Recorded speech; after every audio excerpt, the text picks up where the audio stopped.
Hey, what's going on, guys? Today I've got with me the one and only Shimi Morris. You might know him, I'm sure you know him. He's one of the best POD content creators out there on YouTube, and he's also doing some other stuff like business, Etsy, dropshipping, Shopify, that kind of thing. This video or this podcast is going to be absolutely amazing, full of motivation, full of insights. I'm going to ask him about a few bits and pieces that he's gone through. So things like, what made him start out in print on demand, content creation, the challenges he faced, and some other topics that I'm sure are going to be very, very interesting and insightful. Shimi, thank you very much for joining us. Thanks for having me.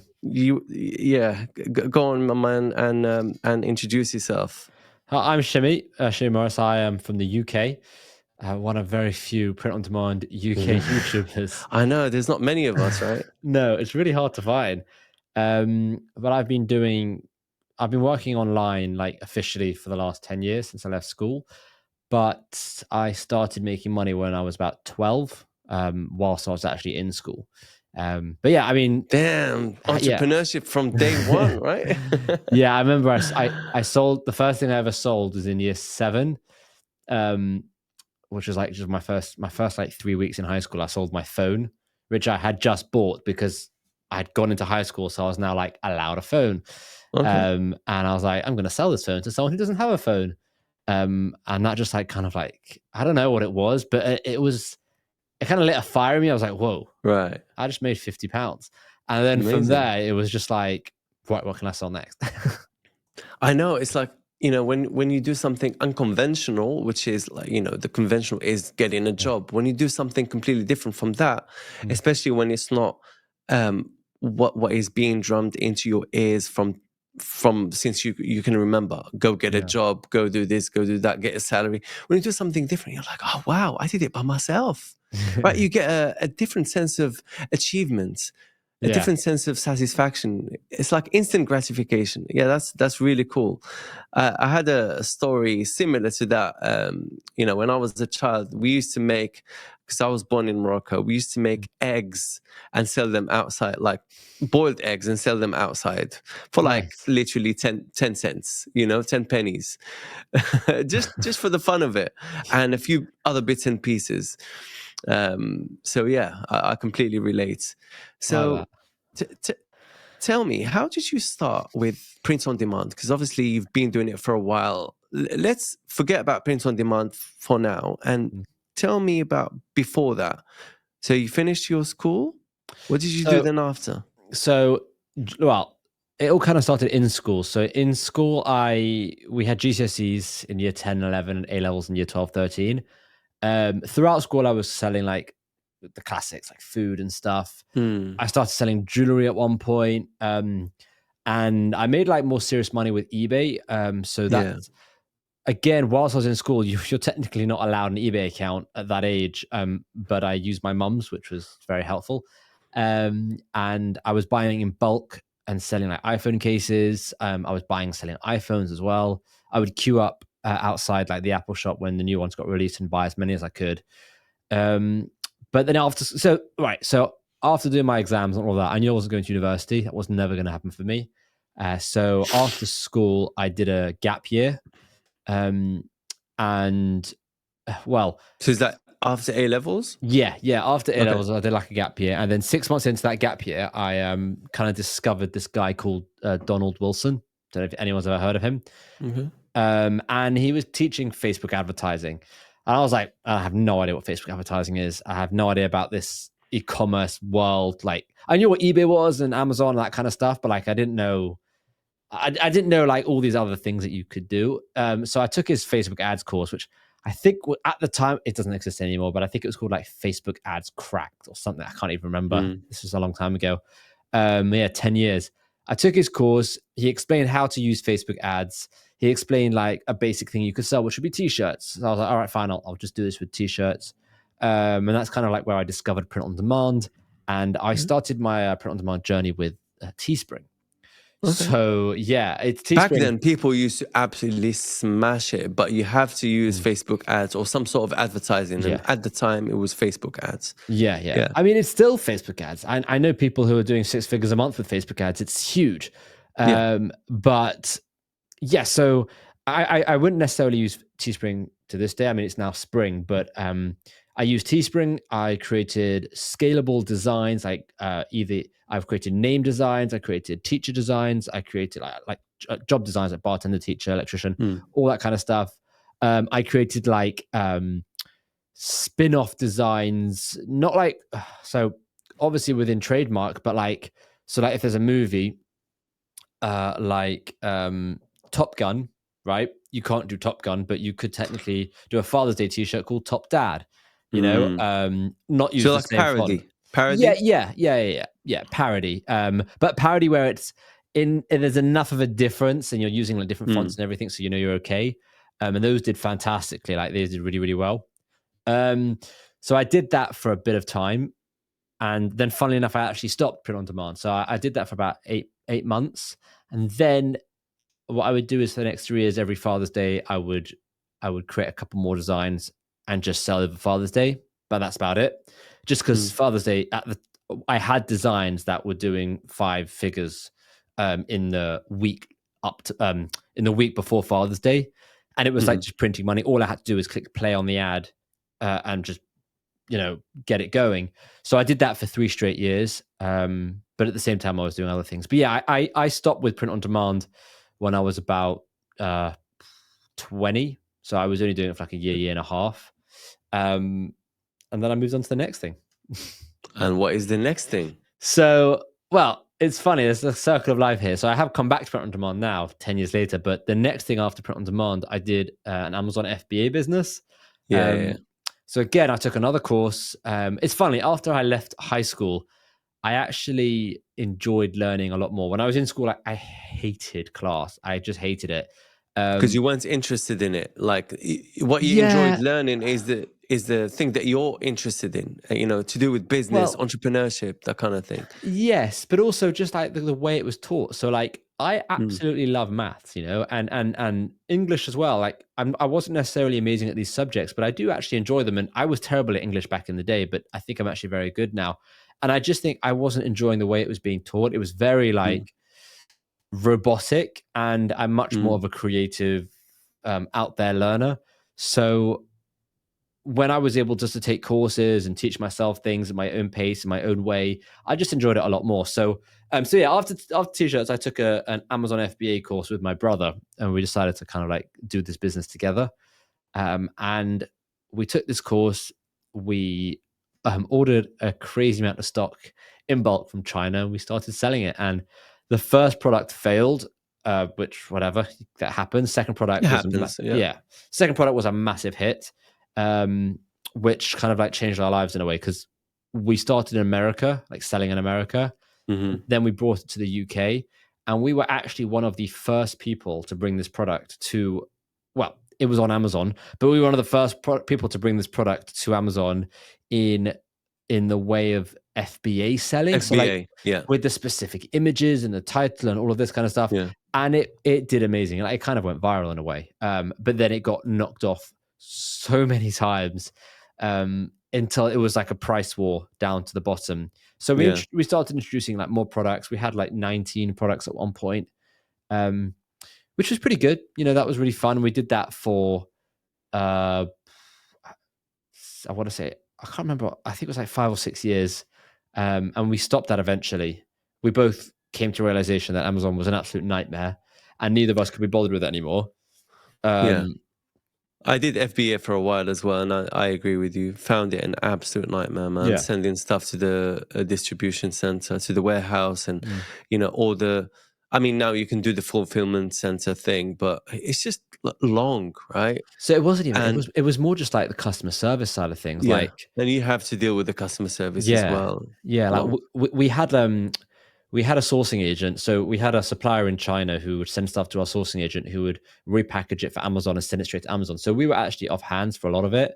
There was only yeah, certain products where we sourced locally, like literally in the UK down the road, where we packaged it ourselves.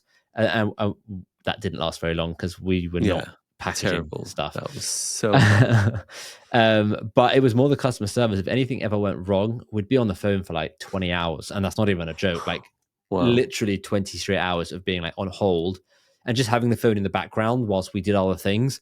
And after like at the same time as doing Amazon, we were also building our own businesses. So I was doing Yeah. content creation at the time. I was doing like one-on-one coaching.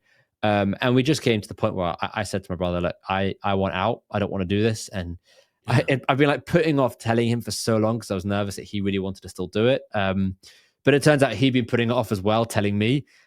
So we kind of just like were like, It works yeah, out. yeah, it worked out brilliantly. So we put that aside and I went all in at that point on YouTube. And that's kind of where I came back to print on demand. But I mean, throughout this time, I did little things like I've also done like lots of service-based jobs, writing, photography, videography, all that kind of thing. I'm kind of like I won't say no to an opportunity. So if someone reaches out and says, "Hey, are you able to do this?" Even if I can't, I will learn very quickly and figure it out and then Yeah. give the best possible service. Look, if they're not happy and they want their money back, that's fine. That's not the end of the world. But that's never happened. So Yeah. yeah, so I kind of like will just dabble in anything and everything. And that's the spirit of an entrepreneur, right? Yeah. Just, you want to get your hands dirty with so many things so you can learn more and more and Mhm. more. Because you never want to be stale and just, stay stagnant doing the same thing over and over again. Yeah. That's what I feel like. Whatever opportunity gets presented to me, I want to, dive in and just try and understand it and see, where it can take me. You know what I mean? Yeah. It's a Even when you have a blessing. stable business. Yeah. No, 100%. And it's a blessing, but it's also a bit of a curse in the sense that Yeah, over it the is. last 10 years, I feel like I've learned so much stuff, which is great. But I'm really struggling now hiring people because I've set these really high standards and I'm basically just Mm, looking for another me who can do all the same things and just help me with it. But that doesn't really exist because people don't learn random things like how to edit video, but also like how to do sound production and how to sell online and how mm, to set up Shopify stores and how to do ads. These are so many different job categories, and people will focus on one. yeah. Um, so it makes That's hiring the someone hard. entrepreneur in you, right? Yeah, So you wanna basically what you're trying to do is you're trying to employ another entrepreneur, which is yeah, never going to be the case. yeah. An It doesn't entrepreneur is not exist. going to work for you. It's not going to Right, work for me. Not going to work for anyone, right? right, So exactly. yeah. So you can't have a double you. It's impossible. No, I know. They've got to do Yeah. cloning or something. Yeah. That's amazing, man. Really, really good. So over those years, talk to me about how you came back to print on demand. So you mentioned that YouTube sort of brought you back to print on demand. Yeah. So do you want to elaborate a little bit on that? Yeah, sure. So I started doing YouTube, it was like 7 years ago. And it was mainly Amazon content, Amazon FBA content, online business stuff. And I was doing daily videos as well. So I did daily videos for over 300 and something days, which I Mad. do not recommend, but it taught me a lot. It taught me how to edit really fast, it taught me how to produce really fast, it taught me how to just grind. Yeah. Which was good. But so I was creating all that kind of content. And then in December of 2019, yes, because 2020 was COVID, wasn't it? Mm, Yes. So yeah. December of 2019, I came out with a video um, going over my story of how I started print on demand. How I made my first $70,000 in print on demand. Mm, And it did like every other video does. It got a couple hundred views and a couple of thousand views, and that was that. And then in like February, March time, the video started like taking off. So it started getting a couple more thousand views and a couple more. And then it was like 10,000 views, 20,000 views, 30,000 views. I think it's on like 100 and something thousand views now. I don't know how many thousands of views it's on, around 200,000. But mm, at the time, it just took off. And I saw this video and I was like, wow, okay, clearly this is a big mm. topic. And then on top of that, what with everything going on in the world, people were looking for businesses and things to do. And print on demand made the most sense for most people because you technically don't need money to get started if you can't afford it. There are ways Exactly. around it, like Amazon and Etsy. So I was like, right, I'm gonna make more print on demand content. Before I get back into it, just to see how it goes, I'll make more generic stuff. So I made more Mm, generic stuff, like how to design, and I shared more stories and the fonts that I use and the programs that I use and tutorials and that kind of stuff. And it all started doing really, really well. So I was like, okay, this is big. So then I kind of got back into print on demand, started doing a bit more selling. That's when I joined Amazon's merch on demand program, mm, and I just started creating content. And then I was kind of aiming to create content in what I was doing. So I would test a lot. I would fail a lot, but I mm, would test a lot. And the idea was I would document all my testings, and that way you technically, hopefully, wouldn't have to fail as much. You would still fail a bit, everyone does. But hopefully you'd be able to be like, oh, okay, this platform is working for this person, and this is what they're doing, and this is how they're doing it. That's what I'm going to do. mm. So that's kind of like how YouTube brought me back to print on demand in a way. Yeah. And I think, your content is quite unique because you're not just, telling, you're showing. Yeah. And that not many content creators do it. I don't do it as well. I mean, I show some of my results here and there, but you literally go in ham on the complete documentation of the whole process. Mm. It's like you make so much time for that, and you know what, I salute you, my man. Like that Thank is you. really good. So a lot of the time I've watched some of your videos and I'm like, wow, he must have spent time on that video alone, you Yeah. know and a lot of people underestimate how much time is spent on content creation, on producing one video, especially when it's really high quality like yours. Yeah. It's So funny actually, because you get like sponsors reach out and they're like, "Can you do a video for us?" And I'm like, if it's a good fit, I'm like, "Yeah, that could work. What's your budget?" And they come out with something ridiculous like $200, right? So my go-to is just literally, I've said this so many times, and it actually converts quite well. But my go-to is just, you want to pay $200. This video is going to take me, the better part of a week to make. So if we break it down, this is how much I'm getting per hour of my work, yeah, and that isn't including the well, I would say 6 months, but like for the rest of time that this video that is sponsoring you is on YouTube. I was like, so we're not even going to factor that huge benefit in. We're just going to factor in my hourly rate. And I say, if I'm being honest, I can go to my local baker or my local grocery and get paid more per hour. So accepting $200 wouldn't make any sense. And I don't say this straight off the bat. This is after like a bit of negotiation. yeah. But it's mad. Like I've got some people from 200 to 5,000, and they're just like, yep, okay, you've convinced us. It makes sense. And I think as well, that's like another thing, because YouTube doesn't pay that well.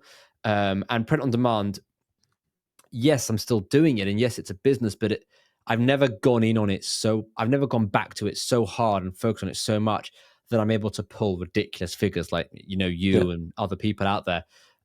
So I've relied heavily on my content and my other businesses as well. So I think because of my background in sales, it's helped me create a YouTube channel that is very profitable. With the right companies and the right affiliate deals and creating Yeah. the right videos, just with various sales tactics and not psychological, yeah, maybe even psychological is the right word. Like Yeah. just understanding what to create and how to come across with it and all that kind of stuff. Oh, and another I forgot to mention as well, a big factor between Amazon and coming back to YouTube was we recreated our own UK Amazon course training, because at the time there was all these American trainings, but nothing for the UK with like limited companies and Yeah. VAT and all the UK stuff. So we created our own version of that, which is what kind of got me really into YouTube and really into teaching. Because teaching, I think, is a Mm, big part of my channel. I love yeah. teaching. It's interesting because I hated teaching when I was growing up, but now I really like teaching. Um, it's just, yeah, I like doing it in my own way, I guess. But Yeah, and I think it's the feeling that it brings to you when someone finds yeah, when what it you're works. offering interesting, when it Yeah, works, when yeah, they come to you and say, "Hey, look, I've just made X amount of sales because of your video. It really helps me." yeah, I mean, there isn't a bigger reward than that. I don't think a monetary reward is going to be better than that. I think, in terms of feeling wise, right? mm, Because money, we get used to money, but like that feeling that you've helped someone, I think it's far more superior than just the monetary yeah, reward. 100%. It's fun to make Yeah. money, and obviously I like making money, but at the end of the day, if someone else is able to make, let's say, like $1,000 a month because of something I said, and now they're making money, Mm. that feels so much better. It's kind of like a weird, it's like the weird idea of like you can buy yourself presents, but buying presents for other people will always feel better. Yeah. Um, I don't know what it is, but like I much more enjoy buying presents for friends and family than I do for myself. Yeah. And just Exactly. things. Like giving charity, for example. You give charity, Yeah, not you're helping that person, but also you want to make yourself feel better that you're doing something good for the world or for the needy or whatever. yeah, So as long as it comes from a good place, that's amazing, man. Really, yeah. really good. So now you're focused on content creation. You're focused on some of your print on demand business. What are you doing in terms of print on demand now? So you're doing Etsy, you're doing Amazon Merch on Demand. Yeah, so I'm doing Amazon Merch on Demand mainly, as is everyone, you know. Yeah. um, I'm mainly doing that. I'm doing Etsy, but I've decided to kind of refresh it for 2024, Okay. and I'm gonna literally start scratch, document every aspect of it, because I Love want to it. kind of start 2024 with a I'm in the same boat as you. I don't have a store. Now I'm going to make one with you, you know? So that's what I'm going to be doing with Etsy. And I've got this massive plan. I want to try and get to like 6 figures a month by the end of the year. And I've got this whole plan on how to do it. And I'll document hopefully everything. And then also a big plan for me in 2024 is Shopify stores with Facebook ads. I did that uh, a while ago. Yeah, a few years ago. And after speaking to a couple of people, they're just like, why did you stop? You've got to get back into it. So another thing I'm going to try and do and document as well is creating like very, very niche specific stores and trying to explode them to 6 figures a month, Mm. as fast as possible. And again, document it so that other people can also watch. And if they want, they can copy. I don't mind. It's not the end of the world. But I would hope that they would try and think outside the box and create their own niche stores. Yeah. But yeah, so that's kind of like what I'm doing on the print on demand side of things. And then again with Amazon, it's just like uploading and then uploading and sales and uploading and that kind of thing. But I I I kind of like leave Amazon on autopilot. I don't really do much for it. Nice. So what helps you, be more productive, let's say with Merch by Amazon or Amazon Merch on Demand? Because it can be time consuming. Mm. Do you use any, say, uploading tools, or do you, get pre-made designs or designs that are kind of like, like Creative Fabrica stuff? You change Yeah. them a bit and re-upload. So what would you say your strategy? So I do use a few tools. For Amazon, I use Pretty Merch, which is another thing that I do now as well. I'm part of the team, Mm. which is like a side thing that we can talk about if you want to. But another tool that I've just started using is My Designs, which I don't know if you've used it. Yeah, yeah, yeah. I've used it. Really, really It's good. it's insane. It's like the Photoshop Yeah, for print on demand tools. It's just immense. So I've been using that. But funnily enough, actually, the thing that's took me the most time was my designing and what and I a lot on the iPad, on pencil, take photos, scan it in, that kind of thing. Um, and where I've saved a lot of time is with AI. So I use DALI 3 and I use Midjourney. And I've actually found cool ways to use them that other people aren't actually using them. So I'm still hopefully have a little bit of a benefit here. But I'm using AI a lot to save time. Like what would take me uh, a month to make 100 designs, I can do in a day, not even a day, a few amazing. hours. Yeah, And you're doing variations of a design so that you can yeah. basically fatten up the niche and stuff. Yeah, so what I like to try and focus on scalable design. So, like a design in the job niche, there are Yeah, 150 other jobs that I can just plug and play with everything else of the design exactly the same. The copy will be different. Obviously, the job title will be different. So that's an example. But then again, it works with family members. It works with animals. It works with hobbies. It just scalable niches is where it's at. And then if you kind of like combine scalable and trendy, it's amazing what you can do, really. beautiful. Mm. So what's made you like? become this Shimmy Morris who works so hard, who tries different things, who, finds a way around, making money and around being successful? Where does Uh, it all come from? All this motivation, all this drive? I like expensive things, so that helps. I have I'm a bit of a car fanatic, and the only way to get nice cars and do nice things with cars is to have money. Um, but no, I'm very motivated because, well, two reasons. One, throughout school, I was put down a lot in sense of succeeding and stuff. So I kind of just like kind of I built this wall around like this. I've got to prove people wrong, which I don't think I need to do anymore because I have proved people wrong, and the people that were like that don't really say much anymore, or I'm just not friends with anymore. So that I think that was a driver at the beginning. Now it's more I just want to prove something to myself that I can do it. But in terms of like where this all came from, I mean, just to kind of give a bit of perspective, my dad works for himself. All my siblings, except for one, work for themselves, and I've got a lot of siblings. This idea of like only one of my siblings went to university. This idea of entrepreneurship and figuring it out was kind of ingrained in me. I saw my dad like really work hard, which again, it kind of taught me the value of hard work, but also it also taught me what I do and don't want to do. Like Mm, I want to be much more present in my so when I was born, my parents were a lot older already because I'm the youngest.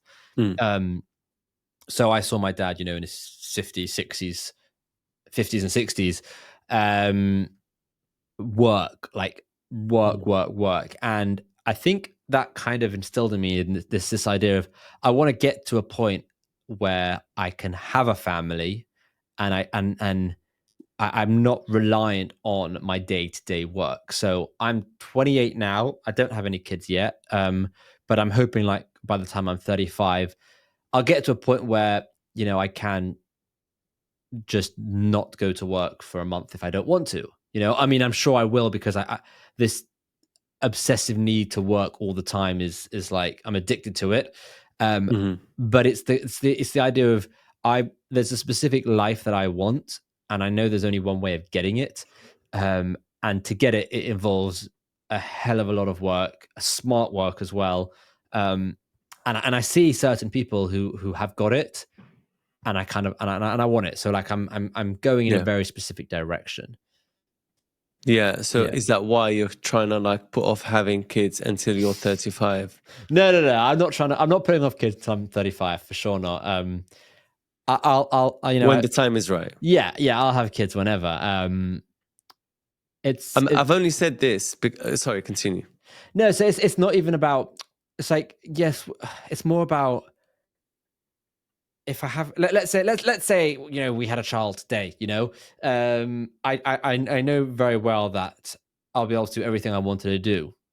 Yeah. For that child up until 35. But what I'm saying is I want to get to a point where, and 35 was just like an arbitrary number, but I want to get to a point where I'm not at all relying on a single income stream. Yeah. Something can stop, something can start, something can, whatever. Like it doesn't matter what happens. I know I've got X amount in the bank that's automatically being invested in, and dividends are coming in, and it's compounding, and all of these other things are Yeah. happening that I can just be like, I'm going to work today because I want to work today. Not I'm going to work today because I need that money to pay for school fees. You know? Yeah. The only reason why I asked that question is because I was it 35 when I had my first kid, Oh when I wow. had my first child. Yeah. And it wasn't by, was it 35? No, sorry, 33, 33. Okay.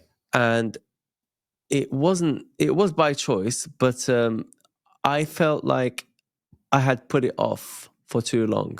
So I Mm, got married when I was 29. okay. And I thought to myself, okay, let me enjoy myself for like 3, 4 years. And then, yeah, put off having kids. And then I had my first kid at 33. And now I'm now 38. and I'm saying to myself, I wish I had kids a bit younger, you know, Yeah. so I can have more kids, so I can, be young when they are kind of teenagers. I mean, I'm still gonna be what, I'm gonna be what, 55? No, 50. 50 when Yeah. my what, or even less, like 48 when my older son is, say, 14, 15. But yeah, you kind of want to be like 40 years old, right? Mm. 40 years old, your son is 15, you're having a good time, you're going out. But see, it's either this or that. You can't have it both ways. That's the thing, right? If you want to make Yeah. sure that you look after your kids and you give them whatever they want and stuff like that, the money has to be there. You have to be stable. Whatever happens, you've got multiple income streams. Mm. So I completely get what you're saying. It's just that now that I have kids, I'm like, I It's wish I funny. had more, It's you funny. know? There's I've spoken to a few people who are older than me who have kids, and they all say, "I wish I started earlier." Yeah, Like people who are like business people. Some are like um, owners of like 50, 60 million dollar companies, and they're like, I wish I started earlier." And it's interesting. So the funny thing is, with me, it's not about money. It's mm, more about like freedom in a way. yeah. I get what you're saying, Like 100%. I just went to Australia with like my wife, and we're going to Japan next year. We're doing all these cool things, and you know You're what though making as me well. feel jealous, man. You can do anything you want. When you have kids, right? You have to plan for the kids first. What are you going to do with the kids? You Yeah. know, the But places where you're going to go to, they have to be kids friendly, right? You, well, you the don't thing think is about though, yourself like first. the thing is, there is this vibe that I like. This kind of life. This kind of being a bit more free, traveling here, traveling there, doing whatever. I still think I'd want to do that, but just with children. So, like for example, every year we try to go skiing once or Yeah, twice. We love skiing, um, and people have said to me, "Oh, you're going to have to like kind of take a break for a few years until the kid's old enough to they can ski." And I was like, "Mate, my kid is going to be on skis before they can walk. Like that is going to happen. They'll yeah, be on skis at 1, and that's absolutely fine. People do it. It works. It's I think a lot of that is down to you and your wife, or husband or whatever, your parenting and just the way you approach things and your own uh like fuse. And when I say mm, fuse, I mean how short is that fuse? If you're quick to get really angry and really het up and like, oh, stressed, then yeah, that probably won't work so well. But I feel like if you can be a lot more like free spirited, more like chilled, and we're gonna go away, but like if plans change last minute and we have to do this or we have to do that or we have to maybe stay somewhere else or they lose our suitcase, whatever. Like if you can always keep level headed throughout everything, then bring on kids. I don't think it will change much. yeah, Um, yeah, like my wife's a little bit younger than me, so the need, or not the need, but the want isn't fully there yet, if that makes sense. So no, it no, will be. I'm 100%. sure it I will be get you. soon. But for now, like we're just trying to be really. We're trying to get to a point in ourselves where we're like really, really like calm and collected in everyday situations, so that when it does happen, we'll just be able to kind of continue on and bring Yeah, kids along the journey with us in a way. it will happen whenever you're ready. I Yeah. mean, yeah. So don't stress about it too much. You'll be fine. But when it happens, it'll be the best thing that's ever happened to you, man. Like Yeah, I'm sure. I can't think about not having kids. Like I can't think about a time when I'm just me and my wife. Yeah. It's crazy. You didn't have them like 5 years ago. I didn't have kids, and it was then. Yeah, we were doing everything, right? Everything we wanted, so much freedom and all of that. Mm. But now that we have kids, would I trade that? Would I trade my kids for freedom? No, I wouldn't. It's really weird. You Yeah. know? And the thing is, for me, I was an uncle from the age of 9, eight, eight or 9, I can't remember. And so I've like had young kids around me for my whole life. I've got like 10 nephews and Yeah. nieces. Um, And everyone's actually interested in my family. Like, oh, what's he going to be like with kids? Because he's like had all this Yeah. experience babysitting and this and that and looking after. And I'm buzzing, man. Like I'm buzzing. It's going to be brilliant. I'm really Amazing. excited. But yeah, it's going to be great. Brilliant. So tell me, I'm sure that with anyone who is successful, they didn't find success just like that. So we spoke about drive, we spoke about motivation, we spoke about the fact that you have all these things that you want to do, you want to learn, you know, you're self-taught, you taught yourself everything. Mm. I'm sure you face hurdles, right? Yeah. It doesn't happen just like that. You know, to achieve something, you got to go through so many you know, challenges, so many ups and downs, Mm. but people don't talk about that. They only talk about the success part. They don't talk about failure. So what are the things that you have? Well, this is a silly question because you do it all the time in your YouTube channel, right? But like some real stuff, something that like put you down, and how did you spring back from it? Because I think Yeah. that would be a really good lesson for a lot of people. Yeah, Because you for know you sure. do try to show people on your YouTube channel Mm. that you know you tried something and you know it wasn't successful, and then equally you show them what has been successful, and that is really good. But there are people that don't believe in failure. They think that it's, you know, they need to start you know, working in some kind of arena, and if it doesn't work out for them, then that means that thing does not work at all, right? Mm. They don't believe in the concept that they have to go through failure to become successful. So if you can elaborate on that and tell us what you have failed in Yeah, massively that really made you spring back even harder.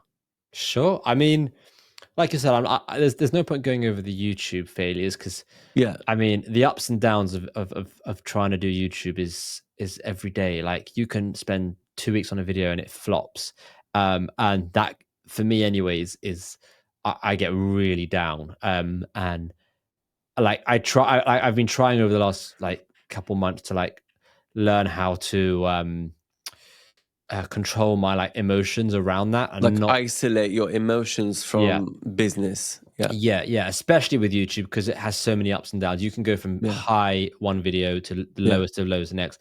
But on a separate note, um, I mean, there's two massive failures, which I wouldn't call them failures, two massive hurdles which come to yeah. mind. And in terms of this idea of failure, I think failure only happens when you stop. I think everything else is just experience or A like lesson. yeah. So, like, if our Amazon business failed, or we had a product that failed, if we like just let's leave it now, we're done. Then yes, I would say we failed. But if our product failed and we're like, okay, that product failed. Why did it fail? What did we learn from the failure? Okay, Mm, let's go for our next product and not make those same mistakes. Then I yeah, believe it's just lessons. But yeah, in terms of like hurdles, so during our Amazon business, we well, actually, the first one, which is quite funny, is one of my early T-shirts, which I did straight out of school. I don't know if you remember, but I said I was quite bad at English in school, yeah. and I was bad in English for a few years after that as well. I'm not amazing at English, but like I'm a lot better now. You're very well spoken. Let me put it this way. Yeah, you've I'm got that slightly better posh now. English. Yeah. Do you um, put it on, or this is how you speak, literally? this is how I speak. Yeah, Ah, I this is never. how I speak. So funny. No, but it's Yeah, also really cool. writing. Like I feel bad for some of my teachers. They had to read some of my essays. But so one of the first things that happened, and it's so small, but one of my t-shirts, which did really well, like hundreds and hundreds of sales, there was a spelling mistake. And there was only like 4 words on the t-shirt, and this was an obvious spelling mistake. And only after like a ton of sales did someone say to me, "You know that you spelt that wrong." And I was like, Damn. yeah, and then it was funny. I was able to change it before orders went out because at that point in Teespring, you had to hit a goal before they printed them. Yeah. Um, and I set my goals. The higher you set your goals, the better your profit margins were. And at that point, I was setting very high goals. But so that was just funny, and I wouldn't call it like a failure or mistake, but like a hurdle. The first hurdle was in our Amazon business. We had a Chinese supplier I think this was our second supplier. And after like not hearing for a while, we had to make a new order. This person, well, our contact in this in the warehouse, I don't know how it works over there, but this contact reached out, and we were doing our next order, and she was kind of saying how the order has to be slightly bigger because of they've ramped up production or something. It was all a bit Mm. ridiculous, but it was like, oh, this order is going to be 10 grand, and it's actually Mm. funny because both our mistakes are for the same amount, but she was like, this order is going to be 10 grand, and the company have kind of had a rejig, so the money has to go to a different PayPal and whatever. And we were like, yeah, we were so new in this business, we were like, yeah, this all sounds legit, whatever, like fine. Only after like we didn't pay the money, thank God, but like we got to the point where we literally had put it into PayPal, and it said, are you sure you want to send to this new address that you've never sent to before? And I was like, I'm not actually that sure. So that's when we reached out to a sourcing agent, and this was the sourcing agent who became our sourcing agent. We reached out to someone and we were just like, can you just kind of check what's going on here? And he came back to us like within a couple of days and was like, yes, the woman you were speaking to got fired from that company Wow. like 2 months ago. So you would have just sent it to her account. The actual person of that company, the representative who you'd be talking to, is now this person. And then it was like, okay, can you just speak to them? And that's when we started using a sourcing agent. Yeah. But like we were one button away from sending someone 10 grand, Wow. which for an Amazon business is a big deal because Amazon businesses aren't that, depending on, how They're not very profitable. They're not. The margins are not too high. yeah, you're not that cash positive. We had a lot of stock and we were selling, but like the margins were low. Yeah. So throwing away 10 grand like that would have really been a big deal. So that was that one. And then the other one, which it's really kind of jaded the way I look at courses. So I had a course. I used to do courses after print on demand, between print on demand and Amazon. I did about 10 different courses and things I learned, like stupid things from how to do a Rubik's Cube to more serious things like what I learned about Facebook ads and how to set up a Shopify store. And I would just create courses. That was like another little business that I did, which was great, brought in a lot of money. And I loved making courses. I love teaching. I love taking courses. And towards the end of our Amazon business, and this time we actually did get burnt. We were going to take like this private coaching from someone. I'm very happy to name and shame. But we were going to take this private coaching from someone online, and we were speaking to him. He promised us like all these different things. We had like these one-to-one phone calls, and me and my brother were both just like, yeah, this looks pretty good. He's got tons of good reviews. He sounds really legit. Let's go for it. So we sent him 10 grand because that's how much it was. Okay, it's funny, it's 10 grand, but we sent him 10 grand, and he sends us access to his pre-recorded course, which is like shot from like his iPhone, in his God. basement. And he in himself was a multimillionaire, right? I'll give him that. He was, he was a terrible, terrible teacher. His content was terrible, and the 10 grand that we were paying, we were like, we were expecting what we were told, and we were also expecting this like one-on-one help. He's going to look through our funnel. He's going to help us on a very personalized level for our business. And it just ended up being this generic, crappy course. So we were like, okay, we immediately don't want this. We realized immediately this is terrible. And he had a money back guarantee, right? So we were like, let's just get our money back and run. So we initiated a refund, and he was like, no, you can't get it. I was like, what do you mean we can't get it? He's like, well, because you've now joined the Facebook group and you've made a Facebook post. It'd been like 2 weeks. And I was like, are you kidding me? That was the most expensive Facebook post of my entire life. And he's like, and we put up a massive fight. And next thing you know, we've still paid for it. He's booted us out the Facebook group. So now we've paid for it. We're not in the Facebook group. He's booted us out of everything, but kept the money. And that for us was a really big burn, because that was like, Wow. yeah, that was 10 grand of, So you of our never money. managed to get it back? Nope. Did you? How did you pay? PayPal, debit card? We paid we paid through PayPal. No, sorry, we didn't, because it was so much money. We paid through our card, our normal credit card. So the bank wouldn't intervene or anything like that? No, nothing. Had you used the credit card, they would have probably given you the money back. Yes, probably. Yeah, We sent it from what a our shame. like our business bank account. It was a massive oversight, and it's a real shame because since then, that was a few years ago. Like I've taken courses since then. I think I've taken like 4, but I really I get nervous around it, you know. And there's certain courses that are Yeah, amazing courses, but I'm like, no, I'm not going to risk it, which is a shame because I could have learned a lot. because you got burnt. Yeah, Yeah. like really badly. I And have no respect for these people, man. it's the I'm worst. all for courses, right? If it's really going to help you and if they're going to deliver on the promise, Mm. they're going to say, this is what we're going to do. And then when you buy the course, they deliver on it, right? So your expectation is what you get. Yeah, no, 100%. But I love courses and I have a lot of respect for people who make them, providing they don't do like scammy yeah, tactics. None of this guarantee that's not true. None of these false yeah, promises. Like I took a course last year where it was also expensive. It was for $5,000. I was expecting one thing. The team told me that I was going to get it. I didn't. So same kind of vibe. I told them like I'm not happy, and they were like, "Oh gosh, you know, what? I'm so sorry. But clearly, what we promised, we haven't been able to deliver. There's too many enrollments." And they just gave me all my money back. And it was like easy, you know? And makes I sense. have a lot of respect for those people because it's like, if you are like that original guy, he's a multimillionaire, or so he says he was. But if he needs our 10,000 that much, is he a Mm, multimillionaire? Like, is he mm. willing to risk his reputation for that amount of money?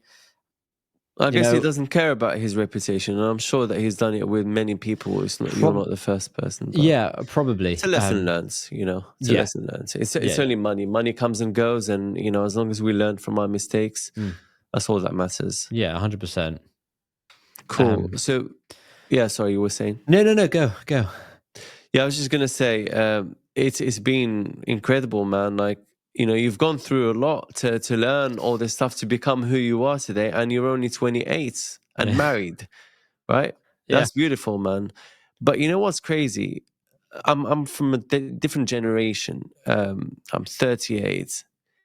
Back then, like, you know, when I was 18, 16, there was pretty much no internet, man. There was internet, but there was no like selling courses and, you know, mm, actually having a business online.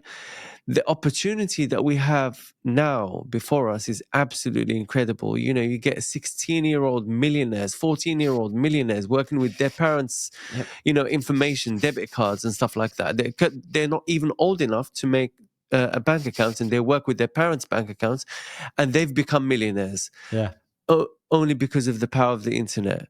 But also at the same time, people have become very lazy and they invest their time in the wrong thing, like just scrolling through, you know, mind-numbing content that's not going to do them any good. Like, what do you have to say about that? Well, I mean, I absolutely love it when someone young comes on the scene and is making tons of money, providing they're a nice person and not a douchebag about it. But well, there is so many ways to make money these days, and the ones that annoy me the most are like the Bitcoin billionaires, which is fine. You know, you took a gamble, you did it, but like it's the certain people that are like, I'm now a business guru. I have made hundreds of millions. When in actual fact, you bought a coin, it took off, you did Yeah, nothing in the we did interim. nothing. And now, so there's certain people which kind of frustrate me like that. But then as a whole, I think the work ethic and this entrepreneurship lifestyle and all of that is amazing. Like, don't get me wrong, I do think that Instagram, TikTok, social media can be toxic. It can be dangerous Yeah, to see someone's amazing life when in actual fact it's really hard. That's why if there's a 16-year-old kid that comes on the scene and he's, you know, made a few million from Shopify, I have so much respect for that because it's not easy. 100%. It's so hard. It's not easy. It's Mm-mm. not. It's You so know, hard. they have the opportunity, but it's not guaranteed. Yeah. They you know, it is possible for them to do, but it's not guaranteed. But back then, when I was talking, we didn't have that opportunity. Like, I remember there was some very, very old chat system called MIRC. I don't know if, you know, if you've heard of it before. And Caramel, that was the only email provider back then. I mean, like, we're talking like late 90s. There was no opportunities. There were certain opportunities, but we didn't know them because they were very gate kept, you know. Yeah. But now, like, there's so much information, but at the same time, it's hard to achieve great results. So It's my because there's hats so off much to those information. people. Yeah, Yeah, it's like an yeah, information overload where you don't actually know what to do because so many things yeah, are look so good, you know? yeah. Um, And people get caught up in, the shiny object syndrome. yeah. Like, oh, look, this new thing. Oh, that new thing. Oh, that program doesn't work anymore, so let me switch. When in fact, everything works. You just need to focus on one thing. You can't just be all over the place. Yeah. Sorry, you were saying. Yeah, you've got to give it time and that's the funny thing. Most businesses that people do will work if they give it enough time and energy and they're good at it and they focus on getting better at it. Certain businesses will make more than others. You know, if someone spends all their time on print on demand versus all their time on Amazon FBA, chances are they'll make more money on Amazon FBA because there is more potential there, you know. But then again, that doesn't matter. You shouldn't do something because it has the ability to make more money. You should just do something because you think you'll get enjoyment out of it, you know? Yeah, So if you'll get enjoyment out of YouTube, I can tell you it won't make very much money for a very long time unless you're a prodigy and you're able to get millions of views quickly. But for example, for me, for the first 5 years, I made not a penny on YouTube, but I did over 500 videos in those 5 years, way more than 500 videos. And it didn't make me any money. And everyone was like, oh, you know, what are you doing? You're throwing your life away, blah, blah. And I was like, I'm enjoying myself. And I've got money coming in my other business. So I'm able to do YouTube at the same time. And one day, maybe, who knows, YouTube will amount to something. You know, thank the heavens that I stuck with it because YouTube has amounted to, you know, multi six-figure business for the last couple of yeah. years, which is brilliant. But and again, it's like again, it's those people who are like, you can't do it, stop, you're gonna fail. But like, I guess if you're someone and you're like now 2023, 2024, what should I do? What business should I get into? There's so many, you know, you've got print on demand, SMMA, YouTube, Amazon, drop shipping, Shopify niche stores. There's so much you can do. I have a very, Affiliate marketing, yeah, yeah, content creation, become yeah. a YouTuber The, as the well. list, the list is The list endless. goes on. Yeah, I have a very specific formula that I like to tell people to do. And that's more because I like it if someone learns skill sets. So like if someone says to me, you know, if you said to me, what should I do now? I would say first get really good at a skill, let's say photography or Yeah, writing or whatever. Do freelance. Just do freelance for a few months. It will teach you so much. It will teach you yeah. clients. It will teach you deadlines. It will teach you, you know, working fast. It will teach you how getting Sales, better. It will teach you sales. Yeah, it will teach you so much. Once convincing the client to work with you at the exactly, price that yeah. you want, etc. So I say to people, do something like that. And once you've done that, you'll earn a bunch of money because generally service-based businesses earn money from day one. You offer a service, you get paid. But not only that, you can then take that money and then start more passive income related businesses, maybe rental properties, you know, print on demand, Amazon, all these things where you have a product, you can automate it and it's making you money. The reason why I don't think you should start with that is because what you said happens. You get lazy or you think it's easy. And then when you struggle, you quit, you go to the next one. Whereas with a service based business, it's hard. You're going to struggle. If you can see that struggle through, you will see all your other struggles through as well. And I just think that is the best mindset builder to kind of move into a business, if that makes sense. I agree, 100%, man. Shimmy, is there anything you want to add? The time is running out here, but I've absolutely and utterly enjoyed this podcast. It's been very eye opening. Got to know you a bit more. This is the second podcast that we're doing, so you Yeah. know you did one with me last time. You asked me, things that you wanted to ask me. So now it's my turn. This is the second round. But yeah, definitely loved it, man. I'm sure that we can do another one at some point in the near future, maybe reacting on something or just, I don't know. Yeah. And We'll, also we'll see like what happens. we should do another one in like in the near future, but also like 6 months just to kind of see how the goals that we've kind of set ourselves have gone. Yeah. Yeah. Yeah. That could be 100%. cool. But yeah, I no, know man. that you are doing something with, like you doing a podcast or creating a community. So do you want to share that? You want to talk about that? Yeah, so I'm trying to build a membership at the moment. We've been building it for the last year, my wife and I. It will be very, very, very small, and that's the point, like 250 people. And the idea is to kind of do these one-on-one calls, not making them live, but do these one-on-one calls with every single person, every few months, take their goals and their aims and all of that, and then help them through it. And I want to do that for 250 people so that 250 people can go from X amount of sales to 10 times the amount of sales. And then once they've done that, they can either stay in, they can do whatever they want, and I can bring in another group of people.